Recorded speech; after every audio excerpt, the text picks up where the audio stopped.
I've been getting into more indie games that are speed and momentum based, and I've come to notice that indie games have always done the most when it comes to movement. So I thought, why not go through all the movement games that I know that do the absolute most? Now I gotta start this video with a niche game. You probably haven't heard of it.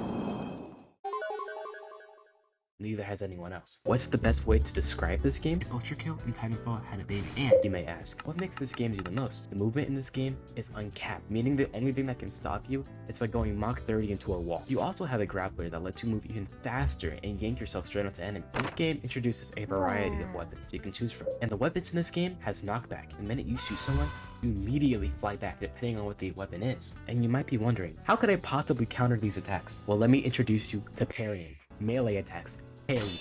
Sniper attacks, parried. Rocket launchers, you already know, parried. It not only raises engagement, but makes the stakes higher. Having to control your speed and focus on fighting someone else gives you a constant high risk, high reward feeling where one mistake gets you killed, but one hit greater than your enemy helps you win the match. Now, I'm on a time crunch. Let's go. Next game. Next game. Damn. Boost Vector EX, or should I say? Damn. Wow. Boost Vector EX is faster than any other game you played. Well, I don't know about that, but that's what the game said. And me personally, they were right. Like, look at this gameplay. Do you even know what's happening? Me neither. In Boost Vector, you're known as a vector master, zooming across hot-roll level-like tracks at ridiculous speeds. And within these tracks, there are sharp turns, railings, slopes form in every which way. And only adding the excitement, but also building even more speed. The maps aren't the only cool thing that they have to offer. There's drifting, where you slow down for a short period of time, to then immediately pick up the pace and go even faster than you were. There are orbs that are scattered around each map that increases your speed, and that there are some that even doubles your speed entirely. With how crazy this game is, can you only believe that it's still in development? They already have a story mode, although it's only one chapter. It does a good job explaining the mechanics, showcasing some maps, and even giving some little tours to the characters as you play. But in my case, I skipped everything that required me to sit down and read because I'm playing a fast game. Look how fast this transition is. You didn't even see it, did you? Now, let's get weird. A game set in a liminal dystopia with fire music and some fire customization. STRAFTAT might be the weirdest game on this list, and I love it. The second you load in, you're hit with this weird wave of nostalgia, a feeling all too familiar, but you don't know why. You get a few seconds to admire this gritty, beautiful world, and then instantly die. STRAFTAT somehow includes a perfect blend of fluid movement and a variety of blunt weapons, objects, and guns all in one without killing the momentum, which is funny because some weapons literally don't make any sense. It's kind of like it, but it's also like, what the?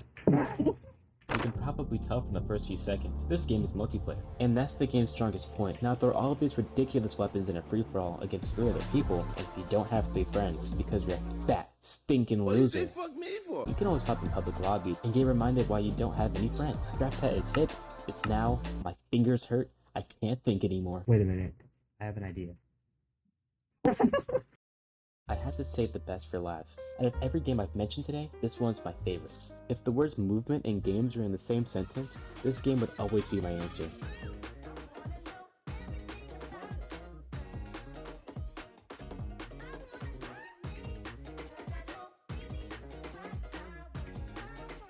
I had already made a video on this game. It's basically the spiritual successor to Jet Set Radio. The base game itself is already well known, probably because of this clip. Vegeta's the come, because he is my father.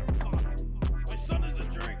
They're also known for their strong, fluid, smooth gameplay, and somehow fire music? Like, you can't tell me this isn't tough. The mod support somehow built on what was already perfect movement. Once I found out about the mod support by Canon, awesome channel by the way, I would spend hours looking into interesting mods, from speed, vehicles, traversal, to even maps. I was hooked.